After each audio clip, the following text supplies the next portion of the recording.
the paper shortage that we were going through at the house. I know that's probably tough to believe, but couldn't even afford a nickel for a pad of paper. I used to open the bills, the statements that the family got, you know, like the electric bill and so forth. I used to slice it open very carefully so I could get to the white, clean paper on the inside. And I spent all my childhood drawing on scrap paper. True story. And eventually I reached the point where I had some facility. And I guess the first real art job I had was when I got out of school. It wasn't really that I got out of school. It wasn't, they just didn't let me back in one day. And that's a true story. Remind me later, and maybe if we have time, I'll tell you that one. But I decided to paint signs for a living, painting signs. And I learned that because going to one of my local comic shops up on 10th Street, I'd have to pass by the sign painter's at a garage, and he'd often have the doors open for air conditioning in the summertime. And I used to watch how he did it. What an artist this guy was with a brush. He spent his whole lifetime doing it, but he never made a bad line. I was impressed. And that's how I learned to paint signs, by watching S.H.I.E.L.D. was his name. So I continued doing this Steranko thing throughout my entire life, figuring out how to make things happen. And in doing so, anomalies occur. In other words, they're off the beaten path. You know, you go to school, you learn how to do something by rote, you know, the same thing taught over and over again. You're told to do this, you're told to do that. You become a kind of human Xerox machine. The whole class just repeats, you know, whatever the instructor says. I wouldn't know about that because I was never in that position. And so I spent my life thinking out of the box. Now, I didn't know I was doing that. But there was a point, I wonder if I could tell you this story. And if you'll ever talk to me again, I guess I can.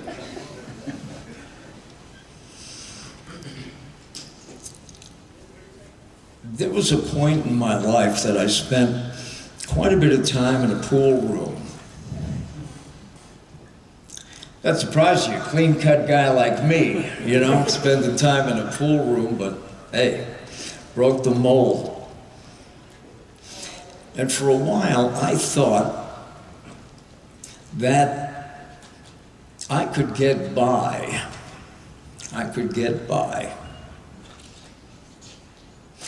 Merely by strategizing. I thought I could make anybody do anything if I was smart enough. Do you know what I'm talking about? I wonder. When I was, I think, 12 years old, one of the earliest jobs I had was at a carnival.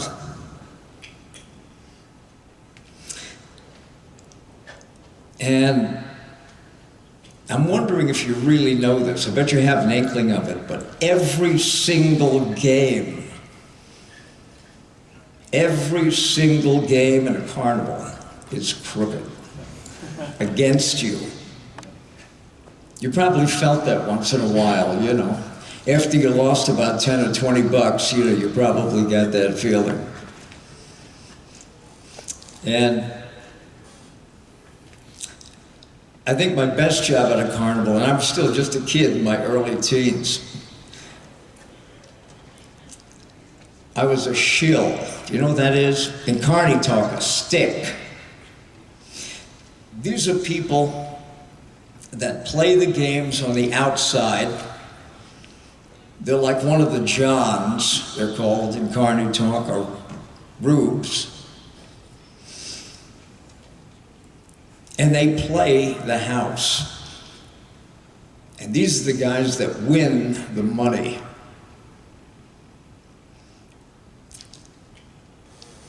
And so for a season, or in this case, initially it was just for a week or so when the carnival came to town, I worked behind a roulette wheel. It wasn't really a roulette wheel.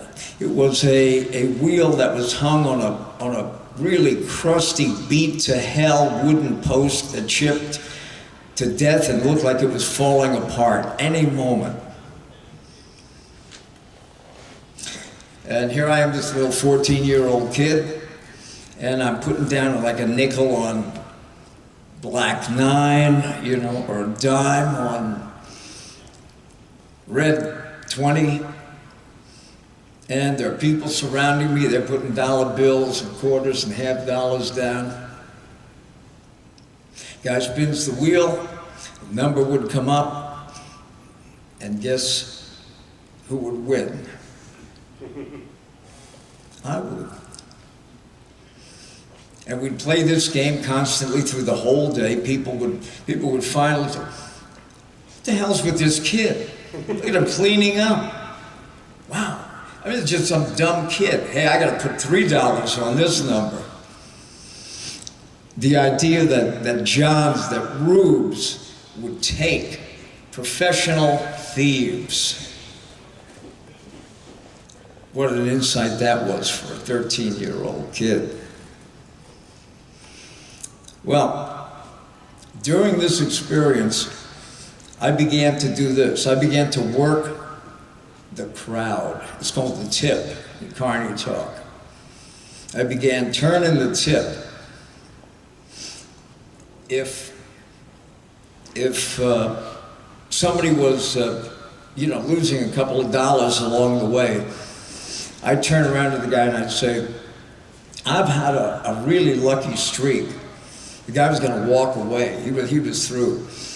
And the guy would say, what do you mean? And I'd say, gee, look, I got this whole handful of change. I said, I don't know, I'm just kind of in tune with the wheel. Here, look, I'll put 50 cents down on this number. Guy'd spin the number. And he'd hit on mine. Would you like to know how that happened? It's really cool. There were 3 planks, 3 wooden planks, about 8 feet long, of raw, unpainted wood. Looked like they had been through the Civil War, beat to hell. And they had a piece of oilcloth with, numbers, the circles, and black and white and so forth on them.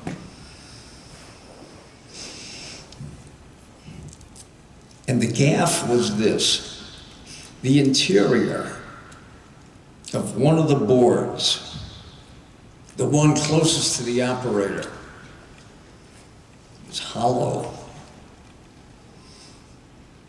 And inside, mechanically and ingeniously arranged, were a series of rods that responded to the most sensitive touch. So that when the operator had everybody putting their money down on it, he'd simply spin the wheel, which was on a post over on this, was connected to the table. Nobody knew this, but the rods inside these planks went into the post and up the post to the wheel. So that whenever he leaned on, he'd spin the wheel and he'd look at the wheel, like he'd bend over to look at the wheel. And when he was doing this, he could control the pressure on the wheel to stop it at any number he wanted it to, which is mine. You got it? This guy was so good, he could make that damn wheel almost answer the telephone. And I think this had a profound impact on my life. Because by the time I was 17 years old, I was doing my impression of Paul Newman and Robert Redford in the Sting. I'll just tell you about one con game.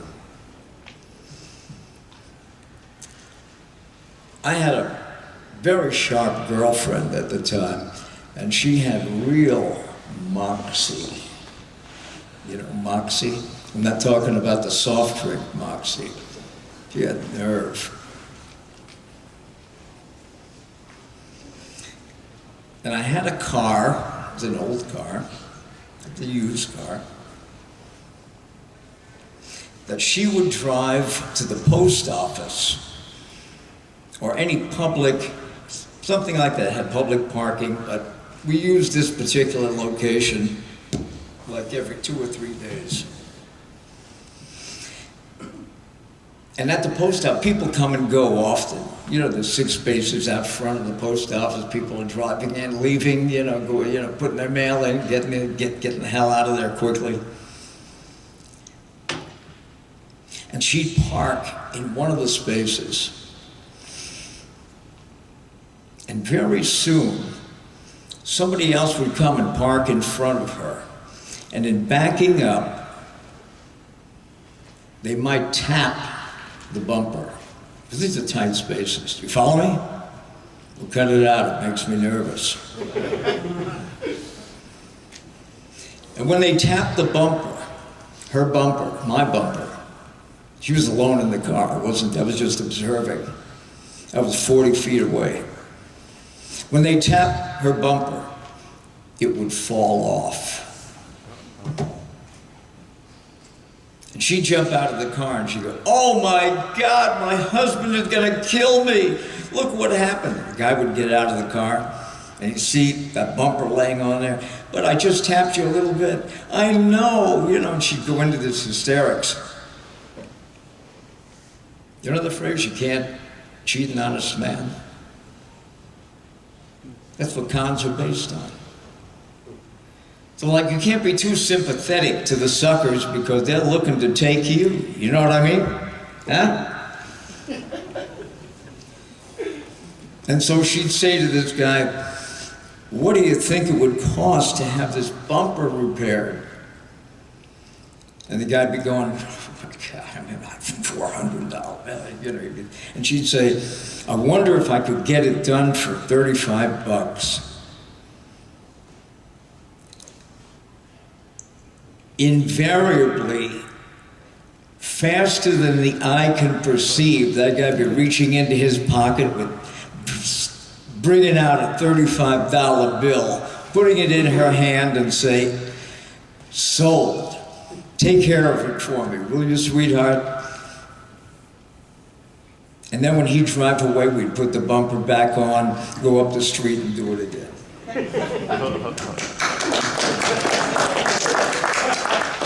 So I earned my living for a while with those kind of devices. Life was an adventure in those days. I lived in Pennsylvania. I started hitchhiking to New York City when I was 14 years old. I wouldn't do it now, believe me.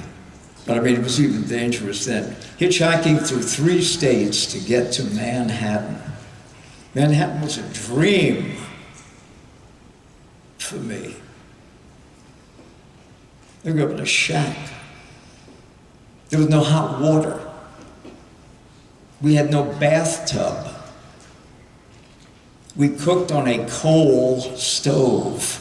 You get it? That's as poor as you can get. You know what I played with as a kid? Dirt. It's true. So New York was fantasy land to me. Incredible buildings, streets, cars, people, and, shops like you wouldn't believe. And I used to hitchhike up to New York as a kid. as often as I possibly could. Sometimes I'd leave at 6 o'clock in the morning, and I wouldn't tell my folks where I was going. I never told them because they would have tied me up and put me in a closet. Actually, we didn't have a closet. So I used to hitchhike up to New York and come back sometimes at midnight, 2 in the morning. And that's where I got my metropolis chops, as I really investigated the city. One of my favorite things, well, I'm getting off the track. I was going to say I used to spend time on, it was called Jazz Street. I think it was 55th, with all the jazz clubs in a row. And I used to sit on their front steps in the summertime. Like maybe they didn't have air conditioning, so they'd open the front and back doors to get a little circulation. And when the doors were open, I could hear these musicians play just like it was inside. And if I had been a little smarter, a little savvier at the time, I believe that I probably saw Dizzy Gillespie, Charlie Parker, Earl Garner, the greatest jazz men. Do we have any jazz guys here? Well, you know those names. I used to sit on those steps when I was a kid.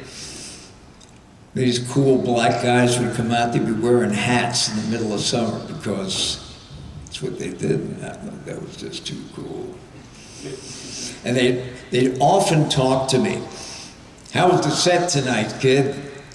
And I'd say, man, you guys, I blew the place apart. You blew those other guys right off the stage. Man, they laugh. And bookstores with another hangout. But here's a point that I wanted to make. I just want to tell you another one of these stories. I told you a little while ago, I thought I could make people do anything, get anything from